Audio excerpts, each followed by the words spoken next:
এই দলকে ভেঙে চুরমার করে দেওয়ার চেষ্টা করা হয়েছে। গত 17 বছরে এই দলকে ভাঙা যায় নাই। আজকে যখন বিএনপির আন্তরিকতা নিয়ে বিএনপির নেতৃত্ব সম্পর্কে কেউ কথা বলে, বিএনপি তো সবচেয়ে ক্ষতিগ্রস্ত দল। এই দেশে যদি সবচেয়ে ক্ষতিগ্রস্ত পরিবার জিয়া পরিবার, কাজেই আজকে তাদের আন্তরিকতা নিয়ে তাদেরকে মধ্যে বিভিন্ন ধরনের ট্যাগিং দেওয়ার চেষ্টা করা হচ্ছে। বিশেষ করে গত কয়েকদিন যাবৎ যদি খেয়াল করেন তাহলে আজকে অনেক প্রশ্ন এসে যায়। আমরা আগেই বলেছিলাম ষড়যন্ত্র হচ্ছে, কারণ এই দেশের সবচেয়ে জনপ্রিয় দলটির নাম বাংলাদেশ জাতীয়তাবাদী দল, এবং বাংলাদেশ জাতীয়তাবাদী দলের ভিত্তি হচ্ছে জনগণের ভিতর। সেই জন্যই এই নেত্রী পালিয়ে যায় নাই, শত প্রলোভনের মুখেও এই নেত্রী আপোষ করে নাই, আত্মসমর্পণ করে নাই, উনি ফেস করেছেন।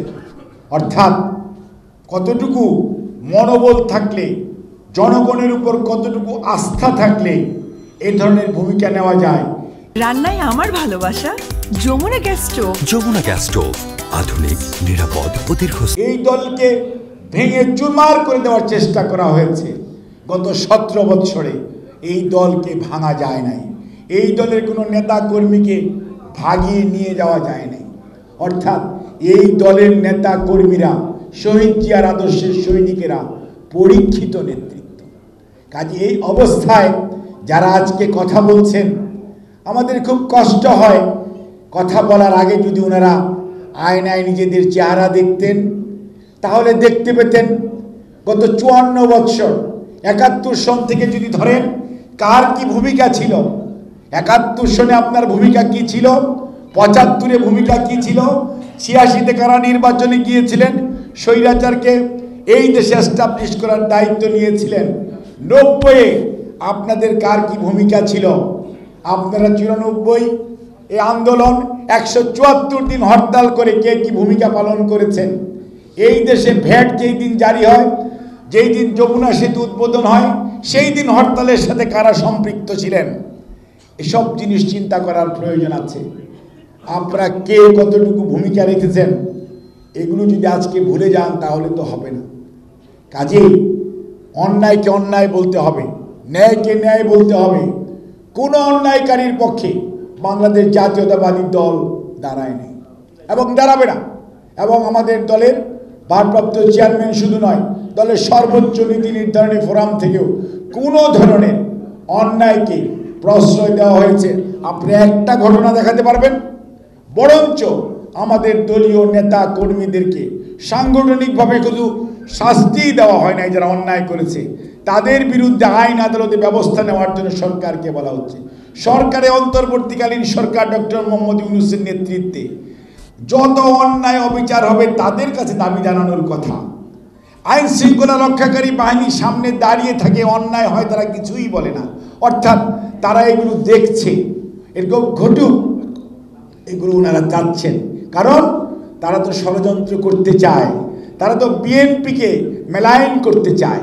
সেজন্যই তারা মুরাদনগরে যখন 3 জন মবের সন্ত্রাসী হয়ে পিটিয়ে মেরে ফেলল, আল্লাহ গুনাহ মাফ করুক সেই মানুষগুলোর প্রতি। সেই দিন তো বাংলাদেশে কয় জায়গায় মিছিল হয়েছিল, কে কয়টা কথা বলেছিল। খুলনাতে যুবদলের নেতাকে দুপুর 1:30টার সময় গুলি করে রক কেটে হত্যা করা হলো। কোনো বিবৃতি তো আসে না, কোনো কিছু তো আসে না। ইভেন মিটফোর্ডে যে নৃশংস ঘটনা ঘটেছে মিটফোর্ডের সামনে, তার প্রতিবাদ শুধু জানাই নাই বাংলাদেশ জাতীয়তাবাদী দলের, তার সব ক্ষেত্র থেকে, ছাত্রদল, যুবদল, স্বেচ্ছাসেবক দল, সব কিছু থেকে সেই সমস্ত সদস্যদেরকে বহিষ্কার করে তাদের বিরুদ্ধে গ্রেফতারের জন্য দাবি জানিয়েছে। সেই সাথে কি বলছে, যারা ঘটনার সাথে সম্পৃক্ত তাদেরকেও গ্রেফতার করেন, যারা এই নৃশংস হিনিয়াস অপরাধটা করেছে তাদেরকে কিন্তু এখন পর্যন্ত গ্রেফতার অনেককেই করা হয় নাই, যারা সরাসরি জড়িত ছিল। কিন্তু সোশ্যাল মিডিয়াতে এবং অনেক জায়গায় অনেকে অনেক বড় বড় কথা বলছেন, কিন্তু মনে রাখতে হবে আজকে হঠাৎ করে অন্যায় তো অন্যায়, সব অন্যায়কেই তো আপনারা প্রতিবাদ করা উচিত। দেখে দেখে করবেন, যেখানে বিএনপিকে মেলায়ন করা যায়। কিন্তু ভাই মনে রাখবেন, এক মাঘে শীত যায় না।